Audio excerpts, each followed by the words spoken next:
Orang yang masuk korban boleh makan tak daging korban tu Ustaz? Tak boleh.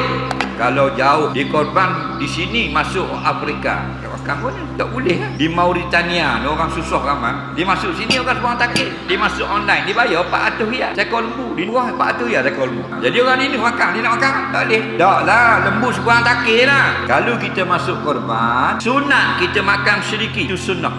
Faham lagi? Kita masuk korban, sunat kita makan sedikit. Bila? Jika boleh. Kalau tak boleh, tak ada masalah. Kenapa tak boleh? Sebab kita korban jauh, kita duduk jauh, kita wakil korang. Susah nak dapatkan daging tu. Tak apalah tak makan pun. Tapi jika dapat, sunat kita makan sedikit. Faham lagi? Yang kata tak boleh makan ialah kalau kita nazar korban. Korban tu wajib. Contoh, dia ni dapat anak dia laki semua. Dia nak buat Messi seorang kurang. Dia pun nazar, kalau aku dapat anak perempuan, aku nak korban seekor lembu tahun ni. Faham lagi? Dapat anak kurang, wajib dia sembelih seekor lembu sebagai korban. Dan dia dan anak bini dia haram makan. Faham lagi?